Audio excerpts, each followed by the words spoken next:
Just if the corner's digging in there, it's going to stick.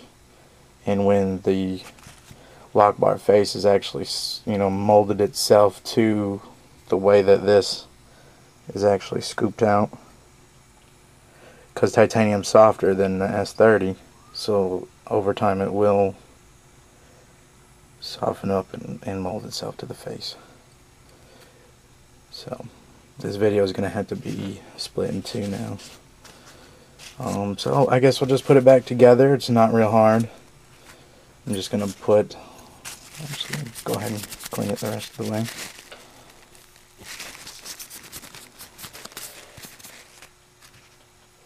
I put the female parts in there, the barrel bolts. I don't take the pocket clip off. I mean, I don't even break it down into like this. It's just for demonstration purposes. Okay, so I know that the female side goes on top of the pivot. And you can use Miltech or Millitech one. A lot of people like this. I like the Chris Reeves fluorinated grease. Some people set this with a hair dryer, which I guess if it works for them. I haven't really noticed any difference whether I just drip this in there or put the hair dryer on it. The hair dryer is actually supposed to bond it to the metal better, but this is made for like guns and stuff, and supposedly when you fire the gun is when it gets it up to temperature to mate it to the metal better.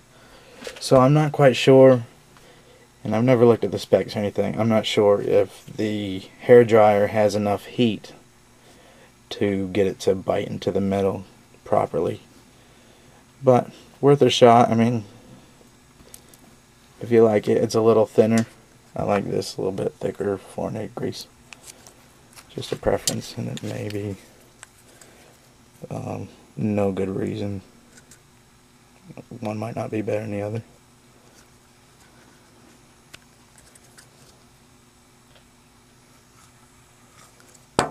Okay. And remember what I said, the shiny side of the washer goes towards the blade, because you don't want to start the break-in process all over again.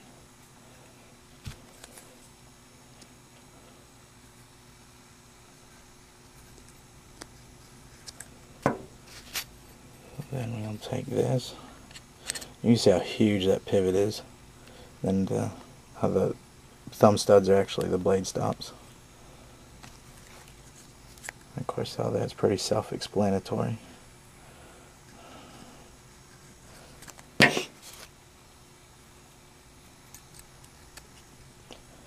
So there we are. Now we just have to put the lid on it.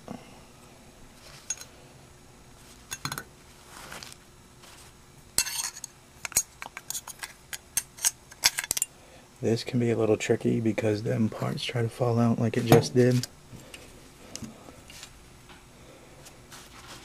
Still not terrible. It's not as easy as a Sebenza to get back.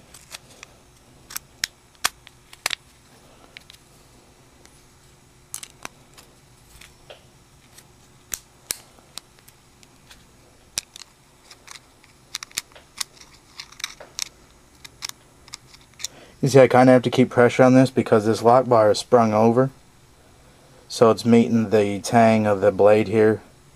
So I kind of have to push on it, push this side down, and the lock bar will come up, so that this will fit in here, and then you can put your male side of the pivot down.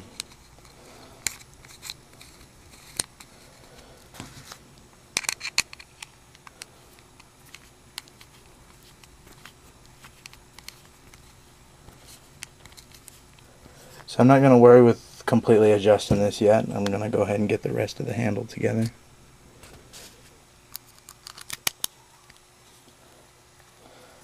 So you kind of have to hold these because they can fall out on you.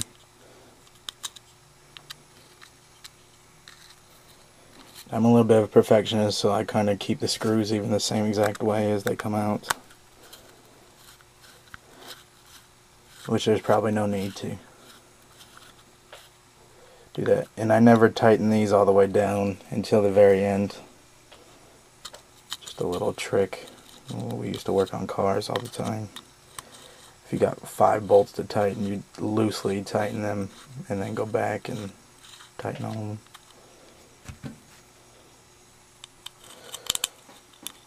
Okay, so we're almost there. Going on another 15-minute video, but hey, that's what it is.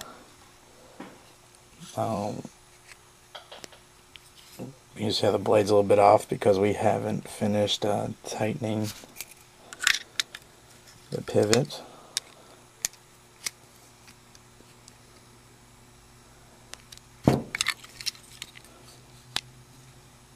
You see it's better now.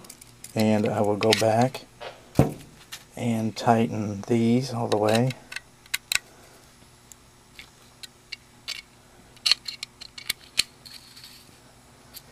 And that's it. You can see this tool makes it a lot easier. And I think Bill's tool even includes this little Torx head. If not, the Torx head is not hard to find. Atwood makes a spanner tool. I'm sure if you're mechanically inclined, you can figure out some sort of spanner tool. I've seen people make them out of tack pullers. If you know what they look like, they're screwdrivers, and then it kind of has a little pry tip on them, and the people take a little Dremel tool and cut out maybe even a wide screwdriver. I'm going to cut it out. As you can see, we're back. There was no kind of adjustments or, besides getting the tension here right. Some blades, like when I was building this, you have to get that blade centered, you had to loosen up these screws and then kind of push down on this scale and up on this scale to pull the blade over, or vice versa. You could push down on this one and pull up on this one, and the blade would, and while it's closed, the blade would walk its way over there, and then you tighten it down.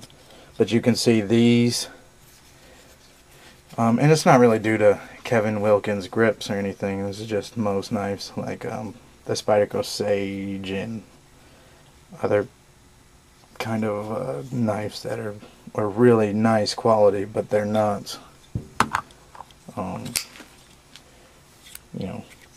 to $400 to $500 knives.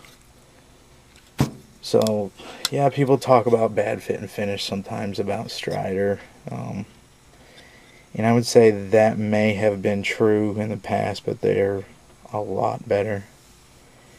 And I've just been in the knife hobby since, I don't know, maybe 3 or 4 years ago, and I've seen a huge improvement. So you can see the action is nice again,